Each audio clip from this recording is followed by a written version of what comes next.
Alors bonjour, aujourd'hui j'avais envie un petit peu d'évoquer le thème de la liberté. Le thème de la liberté, finalement, la liberté elle se décline dans tellement de domaines. Être libre, c'est vrai que c'est être libre d'être soi-même, hein, et être libre d'être soi-même, eh bien, ça implique une profonde connexion avec qui on est.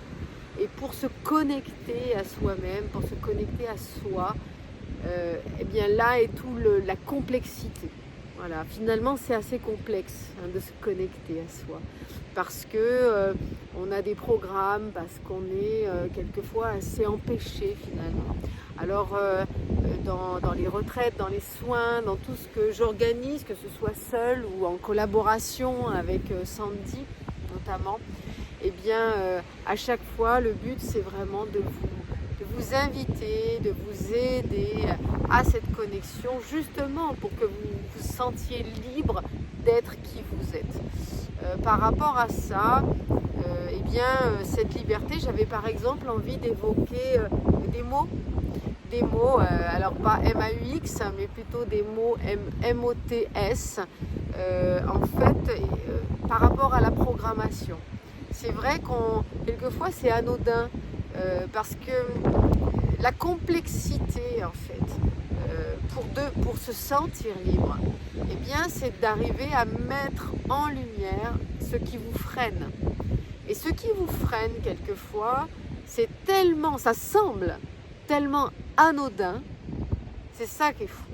C'est que ça vous semble tellement anodin que vous laissez passer ça tranquille dans votre vie et vous laissez s'installer ça de façon lancinante et pernicieuse. J'entends par exemple des mots justement qu'on utilise très souvent et qu'on accepte que les autres utilisent en ce qui nous concerne, mais que soi-même on utilise pour les autres aussi, hein. Et il y en a un en particulier, j'aimerais venir dessus, c'est le tu es. Tu es. Tu es, alors ça peut être très positif, hein, tu es merveilleuse, tu es extraordinaire, tu es super sympa. Tu es trop, tu n'es pas assez, tu es compliqué, tu es colérique, tu es jalouse, ben voilà, voilà, tu es. Alors c'est vrai que ça semble anodin parce que finalement on l'emploie à tout bout de champ. Tu es. Hein? Oh là là, qu'est-ce que t'es gentil quand tu t'occupes de moi, qu'est-ce que tu es serviable quand tu fais ça pour moi, qu'est-ce que tu es impatiente, qu'est-ce que tu es maladroite, qu'est-ce que tu es nulle. Ça, on l'emploie à tout bout de champ. Et pourtant, c'est quelque chose d'extrêmement puissant. Parce que finalement, ça fige. Ce sont des mots qui figent la personnalité de la personne. Hein, c'est-à-dire que rien n'est figé dans la vie. Hein. Tout est vivant, tout est en mouvement. D'ailleurs, on naît, on grandit, on vieillit, on évolue, on change, on se modifie, on involue aussi, hein, c'est-à-dire qu'on peut évoluer, régresser, voilà, c'est comme ça. Et tu es, ça fige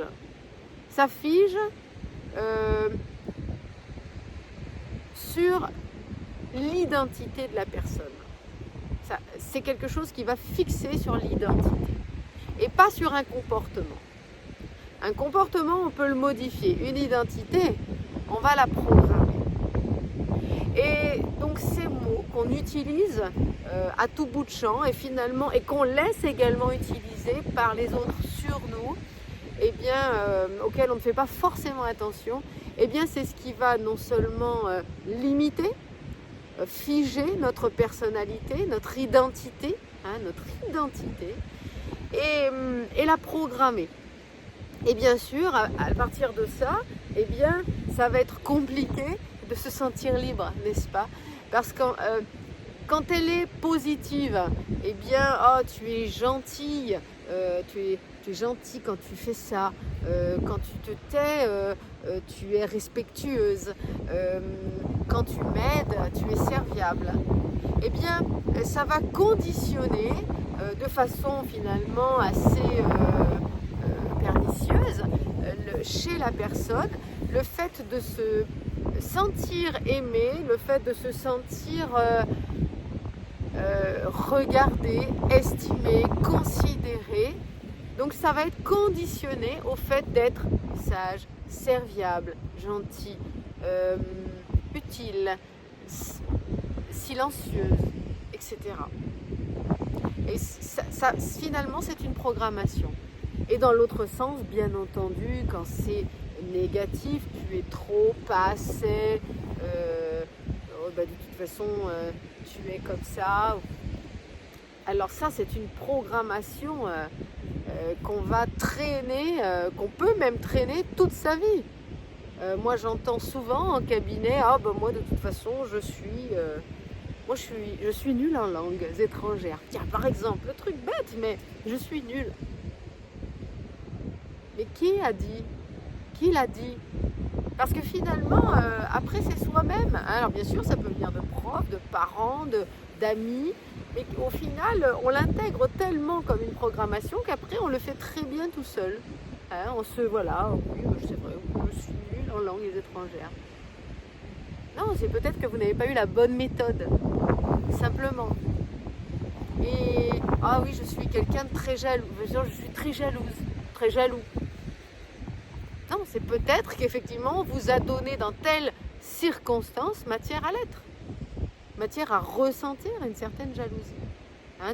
Donc en fait, il va falloir pour ça, une fois que vous avez détecté en fait à quel moment on vous a mis des étiquettes, quelles étiquettes vous traînez depuis des années, eh bien ces étiquettes, plus vous allez être vigilant sur ces étiquettes, sur ces programmations, plus vous allez pouvoir vous en libérer. Si vous n'avez pas conscience que vous dites tout le temps de vous que vous êtes nul en je ne sais quoi, que vous êtes trop ceci, que vous n'êtes pas assez cela, si vous ne prenez pas conscience que l'autre, une mère, un père, un compagnon,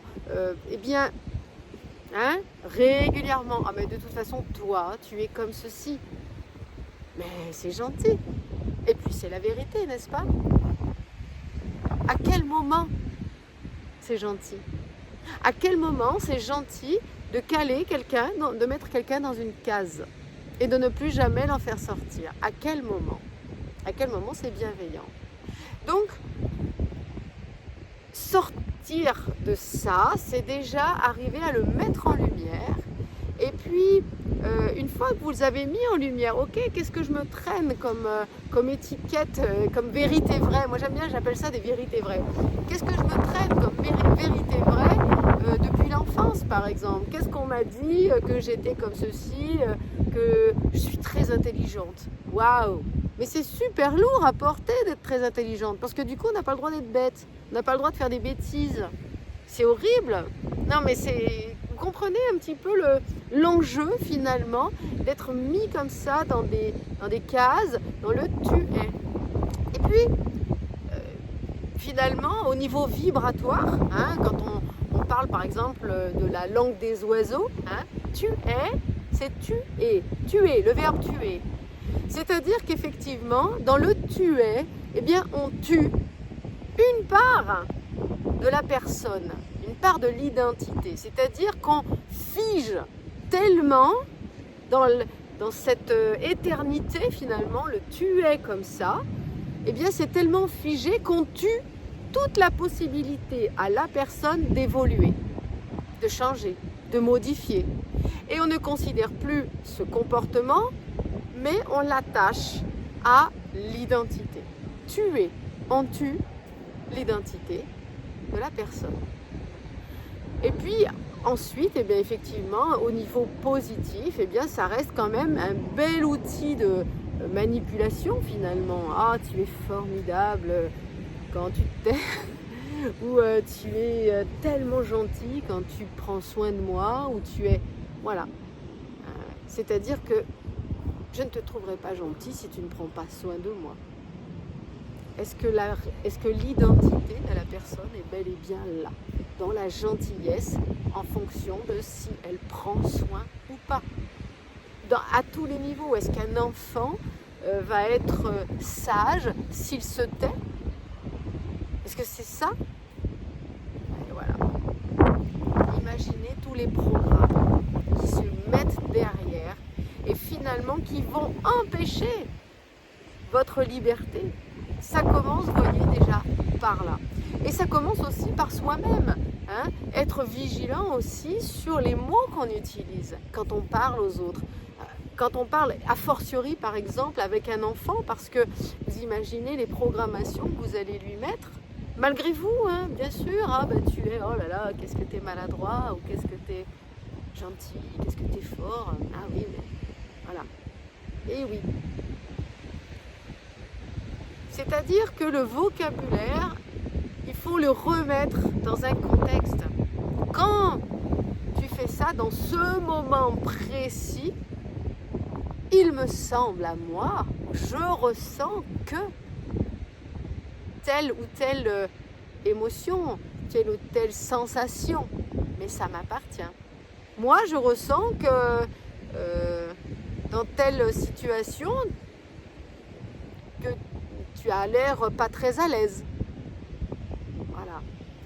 Vous imaginez entre tu es nul, tu es nul en langues étrangères, ou bah tiens, effectivement, quand tu parles à ce moment-là, quand tu es à l'oral, il me semble que tu n'as pas l'air à l'aise. C'est un petit peu différent.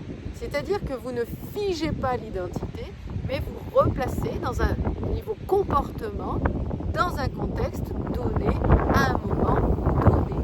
C'est-à-dire que vous n'allez pas enfermer la personne pour toujours dans le fait qu'elle va être nulle en langues étrangères. C'est vraiment un exemple, hein, parce qu'après le reste, il y en a bien sûr à la toque, et puis surtout des beaucoup plus graves que ça. Tu conduis mal, t'es nul, t'es pas responsable, tu n'es pas assez. Bien sûr, alors le tu n'es pas assez, ça c'est grandiose. Combien de personnes l'ont entendu? Et finalement, combien de personnes s'épuisent pour être assez? Mais ils ne le seront jamais assez. Jamais. Tant qu'ils ont cette phrase lancinante qui les programme. Donc voilà, c'était Voilà, je voulais vous parler de la liberté par rapport aux mots, quelquefois qui nous semblent anodins et auxquels il faut être vigilant, aussi bien des autres envers nous-mêmes et puis de nous envers les autres. Quels mots on utilise? Et à partir de là, eh bien effectivement, déjà nous, soi-même, on est aussi plus responsable hein, de ce qu'on va... Comment est-ce qu'on va figer les gens aussi dans leur comportement et au niveau identité? Et puis comment nous, on accepte finalement d'être figé. Hein, et à un moment donné, eh bien c'est dire, ben, écoute, voilà, je choisis d'évoluer. Je me choisis, bien sûr, et je choisis d'évoluer. Et mon identité ne se définit pas parce que je suis sage, parce que je suis silencieuse. Mon identité, ma valeur, ne dépend pas, n'est pas conditionnée au fait que je sois utile. Voilà, et ainsi de suite. Mon identité. Et c'est-à-dire finalement qui je suis. Qui je suis pour... comme ça, si je ne suis pas silencieuse, qui je suis? Est-ce que je suis vraiment passage? Est-ce que je ne suis pas respectueuse? Bah si, elle peut être respectueuse. Et pourtant, ça ne m'empêche pas de ne pas être silencieuse. Voilà, vraiment, soyez vigilants sur les mots que vous employez. Donc c'était juste une petite vidéo sur la liberté par rapport aux mots. Et comment les mots, eh bien, effectivement, peuvent nous enfermer et comment les mots peuvent au contraire ouvrir. Voilà. J'accepte de m'ouvrir. J'accepte d'évoluer. J'accepte de modifier des comportements. Un comportement n'est pas mon identité. À partir du moment où vous arrivez à modifier ça, on y est. Déjà, on a avancé d'un point. Alors, pour finir sur ce point, eh bien, effectivement, une fois que vous avez mis en évidence toutes ces étiquettes qui vous enferment depuis quelquefois l'enfance, souvent depuis l'enfance, eh bien, vous pouvez effectivement, eh bien, tout comme la parole vous a enfermé, la parole libère de la même manière. Et les nœuds qui ont été faits peuvent être défaits simplement déjà en prononçant en conscience je choisis d'évoluer librement. Quand vous entendez un tu es qui revient, que ce soit dans votre tête ou que ce soit encore en réalité, enfin en vrai, en live, eh bien, je ne sais pas, un petit exemple, par exemple, tu es colérique, eh bien, il faut le transformer en je ressens de la colère dans telle situation. Tu es instable, eh bien, dans telle période, à cette période-là, eh bien, je ressens une difficulté à me poser. Voilà, c'est vraiment remettre et je choisis d'expérimenter mon identité, mais pas liée, conditionnée à mes comportements. Et à partir du moment où vous systématiquement utiliserez le langage pour déprogrammer le langage, eh bien, la porte est ouverte vers votre liberté. À ce niveau-là, il y a encore du boulot dans d'autres domaines, mais eh bien, les vidéos seront faites en ce sens. À bientôt et je vous souhaite tout le meilleur.